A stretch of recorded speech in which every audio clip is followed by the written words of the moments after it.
What's up, folks? Justin here, and I'm just going to get right into this because this was some news that I did not see coming. Honestly, I'm still trying to wrap my mind around exactly what the news means, but this was first reported, or at least I first saw it on IGN earlier this morning.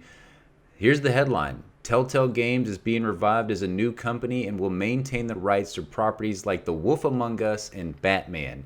This came out. It's got 2.2 thousand retweets, 9,000 likes. And of course, the first thing people are hitting this tweet was, I hope this time they do provide severance and health insurance to their employees. So The Wolf Among Us 2, lots of people are excited about that. In regards to The Wolf Among Us 2, this person, Black Fox 2240, perfect use of the GIF from Dumb and Dumber. Love it. Finally, a sequel for my boy Bigby. Wow, I don't remember that part happening in the game, but maybe I missed it. Diving into a little bit more of the information from this news, this story was reported on, like I said, from IGN. Adam Bankhurst wrote this article. I'm going to read a little bit through this and then just kind of give you guys my take, but please go give Adam and IGN a click on these articles. I'm sure you probably already read all of the news by now if you're a fan of Telltale Games, the studio themselves, and The Walking Dead, The Wolf Among Us, Batman, Borderlands, all the stuff that they've made in the past, and Game of Thrones. Lest I forget Game of Thrones. I did forget Guardians of the Galaxy on purpose because those ones are terrible. But here we go. Telltale Games is being revived as a new company following the purchase of all of its assets, including the back catalog rights to licensed properties The Wolf Among Us and Batman. LCG Entertainment apparently is the group that has purchased these assets. And actually, I guess it got reported on by Polygon first. This new Telltale Games is being run by Jamie Otley and Brian Waddle. Otley was the founder and CEO of Galaxy Pest Control. Never heard of that studio, which worked with such licensed properties as Duck Dynasty and Power Rangers. I'm not watching Duck Dynasty. I never watched Power Rangers, so that's probably why I've never heard of Galaxy Pest Control. Why Waddle had previously ran sales and marketing for the Havoc game engine, which I've seen the Havoc game engine before. I feel like that's like a thing that I've noticed at the beginning of certain games in the past. So feel free to leave me a note in the comments down below of like what Havoc actually makes. This is where it gets interesting. So Otley confirmed that some workers from the original Telltale Games will be offered freelance roles with full-time positions possible in the future. Weird. And then in addition to The Wolf Among Us, which was scheduled to get a sequel, and Batman, the new Telltale also has full rights to original Telltale games like Puzzle Agent. Don't know if anybody's looking for that one. In addition, Otley confirmed that there are some other expired licenses that we're looking at. I would assume that would possibly be Guardians of the Galaxy, Minecraft, Game of Thrones. Back to the Future, they did, Telltale did that one way back in the day. That was kind of like what got them on the path to doing the Walking Dead, that first season that everybody loved, the industry, customers, everybody, all the gamers across the world loved that story. And then Otley goes on to say that it's possible the new Telltale will pick up some stories where they left off. They're still evaluating how they will handle each property going forward. There was no mention of Borderlands, Game of Thrones, Guardians of the Galaxy, and Minecraft. And as we know, Skybound took over the Walking Dead license. And I'm glad that they commented on this. The Stranger Things rights have reverted back to Netflix. That was the one that I was extremely interested in. And that was like right as Telltale, the shit was hitting the fan. And they had just gotten the Stranger Things license. Everybody was really excited about that, to see what they would do with that. The storytelling, everything. It could have been really cool to see a Telltale game set in that Stranger Things universe. But unfortunately, as we know, that did not happen. So he goes on to kind of throw previous management at Telltale under the bus, which I think is rightfully so, because they put everybody pretty much out there in the cold with really no notice of, hey, you're not going to have a job tomorrow, or insurance, or any of that stuff. And we're not going to give you severance because we're shitheads. Otley goes on to say, this is a viable business that went away due to market conditions and some scale choices that Telltale's previous management made. I like games that tell stories, and I think our industry should have a company that specializes in narrative-driven games. And apparently this has been going on for the last 6 months, as reported by IGN, but the purchase price has not been announced, and it is known that publisher Athlon Games is a partner in the deal and will handle storefront operations and distribution. So it sounds like the Athlon Games, if it's going to be any physical releases and such, they will be the ones that publish those physical releases of The Wolf Among Us and Batman. I still find it very interesting to me that they would be getting the Batman license. I'm like, wouldn't DC just be like, nah, we're going to pull that back? Like, how the hell does somebody buy the license to make Batman? I don't know. We need some legal expertise on this one. But they're going to locate the new offices in Malibu, California. And according to Ali, says, we're going to stay small over the next 6 months, and we will work for more of a distributed development pipeline than Telltale was known for, which was in crazy development timelines. Like, it was stupid crazy how they were developing like so many different games at once and spreading their teams so thin. And then I don't know if they didn't hit their launch goals and as far as like their release dates, but they were so far in between one another. Like, episode 1 would come out in January and episode 2 of the game wouldn't come out for like 4 months. Nobody's wanted to do that. Think of it in TV binge watching, and that's what Otley says. He says, we will probably keep the concept of episodes, but with different pacing, which I'm hoping he means, sooner, quicker pacing.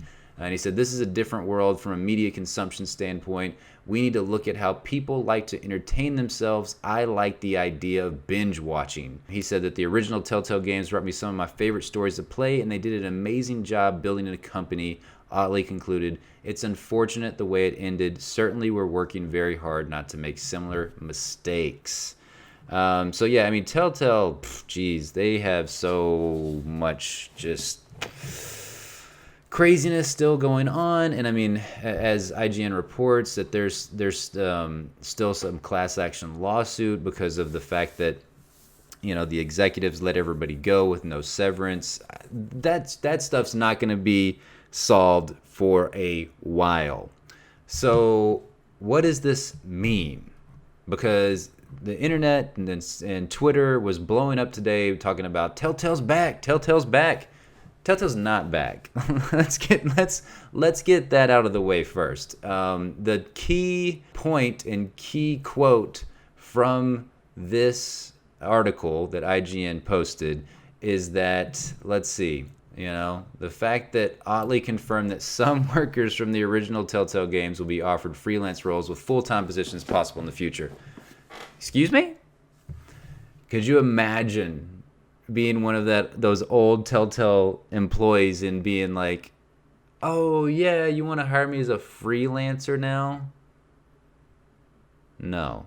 I'm pretty sure those people, now granted, a job is a job, and I totally understand that. But if I was one of those people, I would want to slap that person in the face. They probably still have PTSD of being at Telltale, and the last thing they want to do is probably go work on some of these projects. I understand that whenever The Walking Dead ended unceremoniously because they just like cut it off, and Telltale was like, I don't know what we're gonna do with the rest of this season with Clem's storyline and everything. And luckily, Skybound Games swooped in and was like, hey, let's figure out some way to bring these people together that were already working on that Telltale Games final season for Clementine. They obviously paid them, and I would assume they hired them on. But I could be wrong. Maybe they hired them as freelancers just to finish up the game, and then then they were off to find whatever job that they could within the games industry. I don't know. I don't know all the particulars of that, but it just seems crazy to me that everybody's saying Telltale Games is back. Telltale Games is back. They're back in name, they're back in brand. It's kind of like the whole THQ Nordic situation where THQ Nordic is just buying up all these licenses for all these games that people kind of liked back in the day. They weren't like huge blockbuster sellers, but THQ Nordic apparently is getting all these names on the cheap, these brand names that at least people are familiar with. And it sounds to me that this is what this Jamie Otley and Brian Waddle thought about doing as well. Because the Batman Telltale games were great. And obviously, The Wolf Among Us is very much beloved within the gaming industry and ecosystem at large. People love that game. They were clamoring for a sequel. It may not have been a huge amount of people, but there were quite a few people that were really excited about this. So I say pump the brakes, people.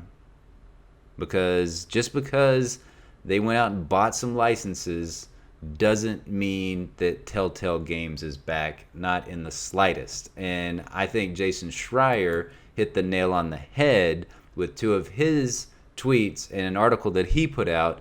Jason Schreier said, lots of excitement this morning over headlines saying that Telltale Games is back, but the reality is that some people who didn't actually work at Telltale Games have bought the rights to a name.